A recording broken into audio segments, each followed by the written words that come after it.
Malaki na po ang igininhawa ng ating kalamansi mula ng ating ma-spray ng pandamo. Kaya lang siyempre hindi naman po lahat ay inabutan. Kaya spray tayo ng ating kalamansi. Siyempre itong atin ay meron tayong bagong na lagay. Ang ilagay naman natin dito, sa halip naman na pataba, asin ang ating inilagay. Kaya tetestingin natin kung okay po ang asin na pamatay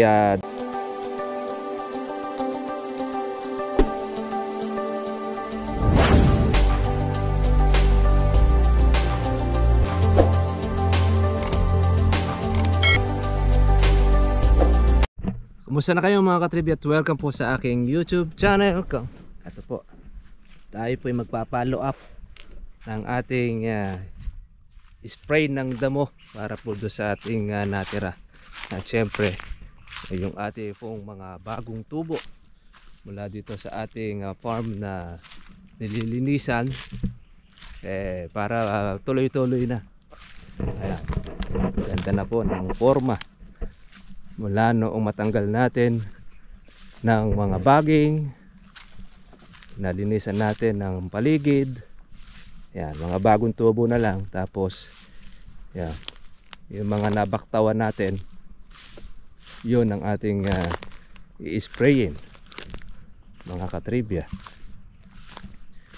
Kaya malaki na po ang igininhawa ng ating kalamansi mula ng ating ma-spray ng pandamo. Kaya lang siyempre hindi naman po lahat ay inabutan. Kaya spray tayo ng ating kalamansi. Siyempre itong atin ay meron tayong bago na lagay. Ang ilagay naman natin dito, sa halip naman na pataba, asin ang ating inilagay. Kaya tetestingin natin kung okay po ang asin na pamatay damo. Kasi ang nadadali niyan yung mga bunga, yung ulan, nasisira yung bunga ng sili dahil maalat ang tubig ulan. Ito malalaman natin pag maganda mga katribya ang magiging resulta, mas menos ito kaysa doon sa ating pataba na inilalagay. Kaya spray natin ng ating asin. Siyempre iingatan natin tamaan po ang ating kalamansi para hindi siya maluto, dahil ang asin ay nakakaluto po yan. Pati bunga ng kalamansi o ng anumang kuwan niya naluluto.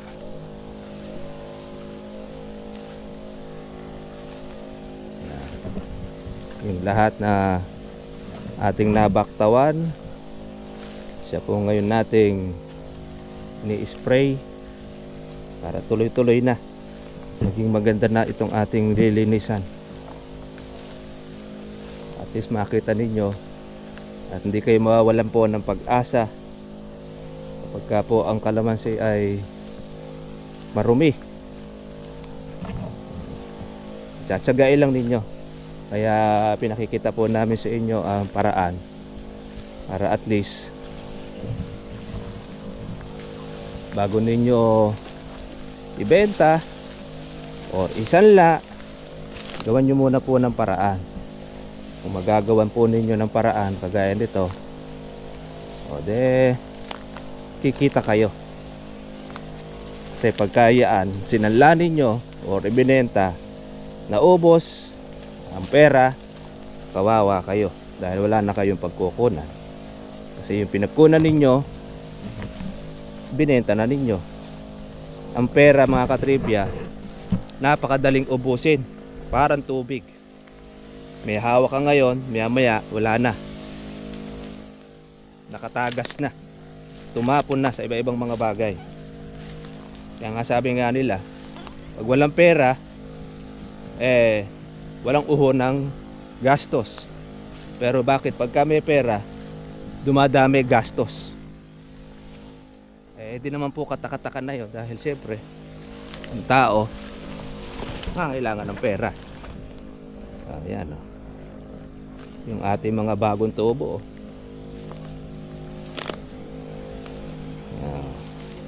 Agapan lang natin ng ating pag-i-spray mga katribya, at hindi na ito magugubat. Kaya tayo ay pinakikita namin sa inyo as tutorial, para at least alam po natin ang ating pong gagawin sa ating farm. Ngayon, kung maliit lang naman po ang farm ninyo, ay lalong mas maganda, mas tututukan ninyo yung trabaho. O kasi yung inaalagaan natin mga ka-farmers, sa 2 hektarya mahigit ang ating alagang kalamansi. Kaya marami tayong trabaho. Kaya minsan nakakapag-tutorial pa tayo.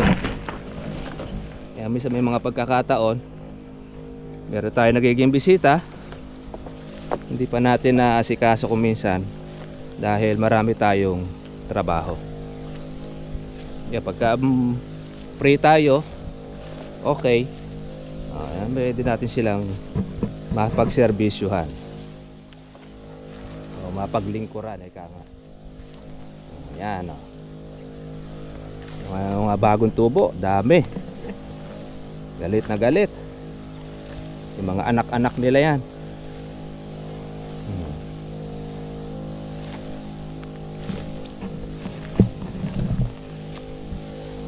Kaya bago ito, abono naman ang ating lagay. Ay, abono ang ating asin.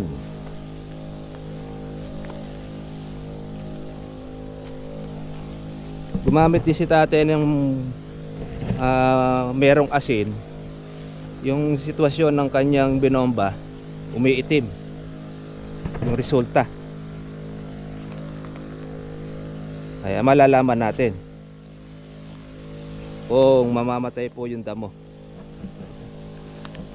Ay, yung ating lilinisan, no?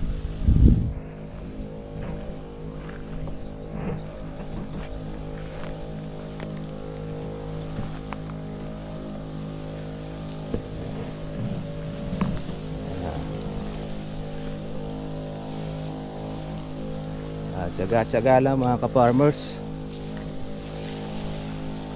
Tinaman po natin gaganda itong ating farm basta't malinis.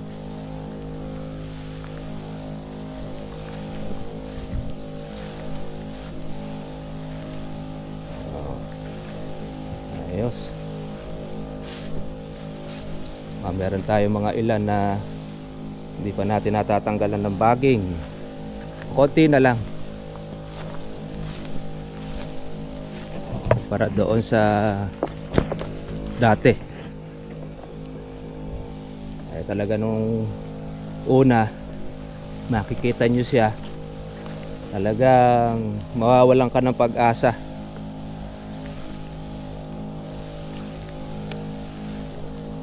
Pero ngayon maganda na po. Kaya kita naman ninyo mga katribya,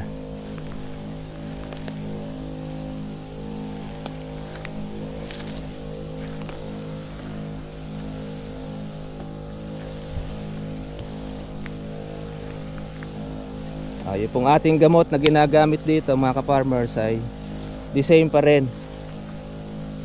Pwede nyo pong tingnan doon sa ating mga comment section. Nilalagay naman natin po yung pangalan ng ating gamot.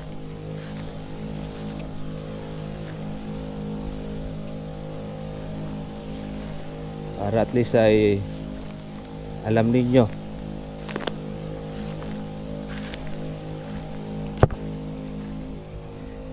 Pagka bata pang damo, madali pa siya mapatay. Pero pagka yan ay mahahaba na, matagal, marami tayong gamot na mauubos. Ano nga, yung ating malunggay. Yan, yung mga bago. Malalaki na rin po yung mga bunga ng ating kalamansi. Ating mga inaalagaan. Ito yung pang control para sa kanyang mga anak. Kaya happy farming sa lahat ng ating mga katribya. Tutok lang po kayo do sa ating pong channel. Marami po kayong malalaman, matututunan sa ating ginagawang pag-aalaga. Ayan, okay, na po natin mga katribya po yung lupa ng ating ini-spray. Dati-rati punong-puno ng kanyan damo. Ay ngayon linis na. Kaya di na po nakakahiya sa kapitbahay. Pati yung kapitbahay naglilinis na rin ng kanyang damo.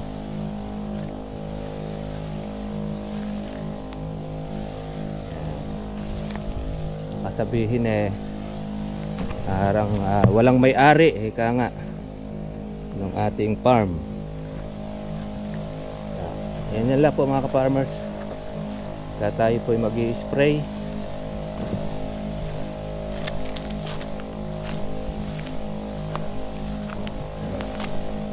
Yung natawag natin na hulip. Kung kaya magtatanim, hulip ang tawag.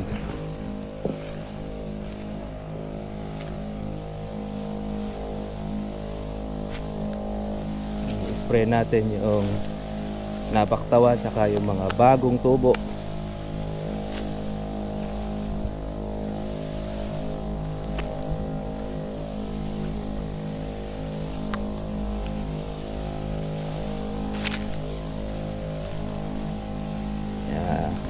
Meron na tayong pataba ng ating mga damo. Yan po ay nabulok. Pagkain na po yan ng ating kalamansi. May kahoy rin tayo. Ito yung ating mga unang binomba. Mabahaba na rin yung tubo niya.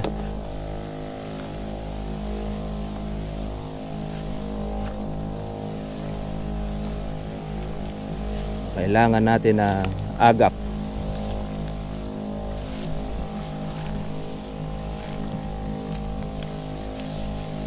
Agapan natin para hindi siya lumaos ang ating damo.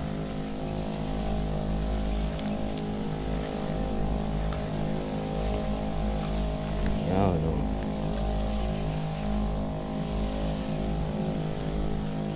Ayan o, daing bunga mga katribya o. Sinalaki na ng holen. Makakukuha na natin ito sa August, ay sa October. Titasin. Baka sakali pag tumaas ang October, meron tayo mahuhuli na isda. Kung bumaba naman, okay lang din. At least may pang-alaga tayo. Meron tayong pambili ng ating abono sa susunod. Ating kalamansi. Makukuha na po sa kanya yung ating pang-alaga.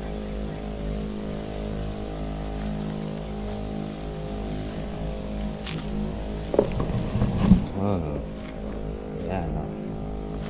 Laki ng tulong nito. Buti na lang merong herbicide.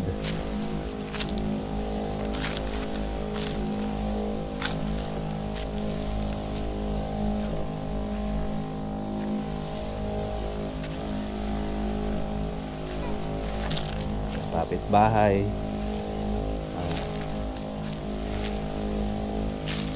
Spray na rin natin para malinis.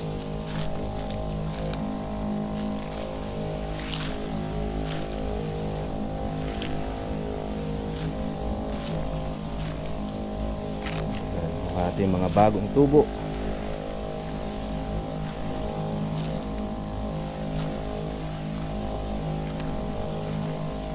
Okay, yan.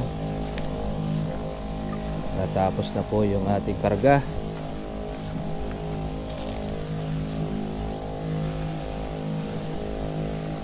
Malalaman natin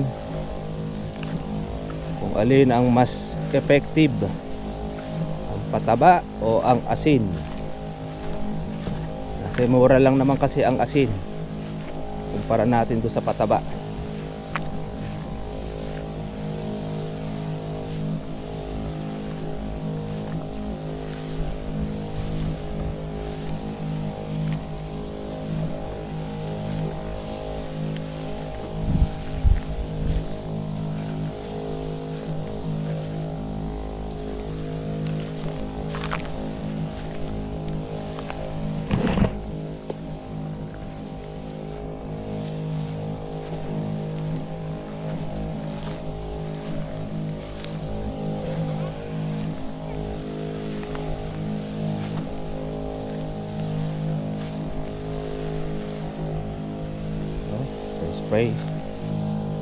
Spray tayo. Yan. Pinagbigyan tayo ng panahon mga ka-farmers. At hindi po siya umulan. Dahil may bagyo tayo.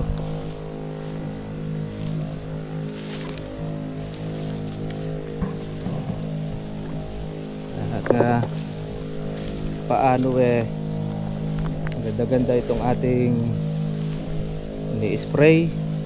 At matuyo sa dahon, okay na. Approve.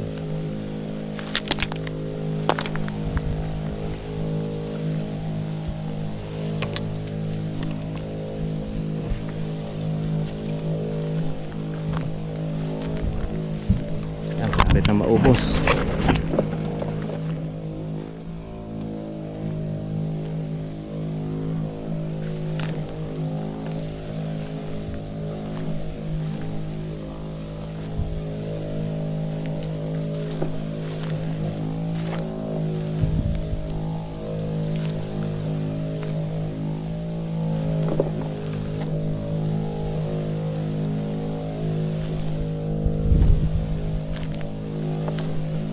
Okay.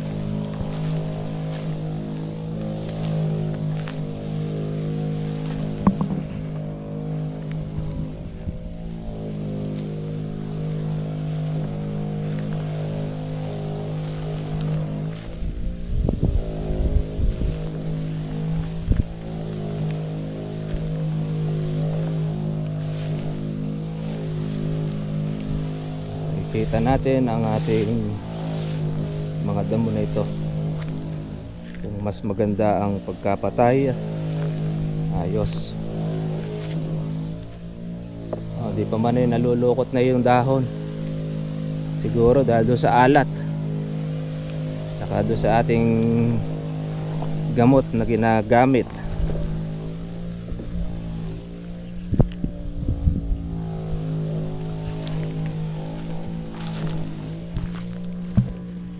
Pinakailalim.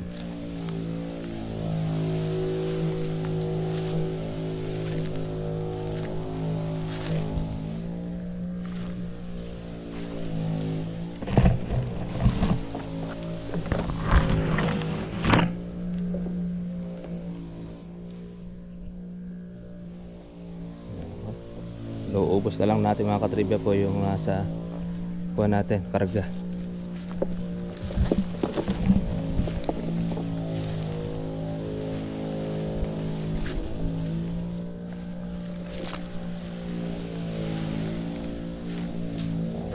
Sulit.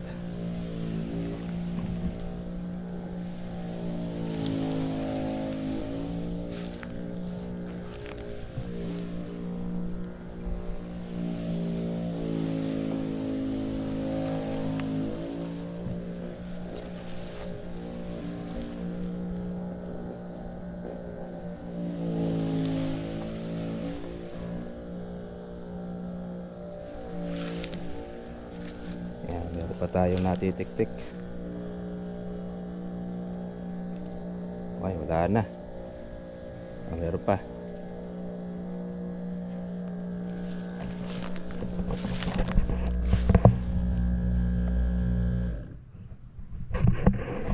Okay mga katribya, tapos na po tayo dito sa ating isang karga.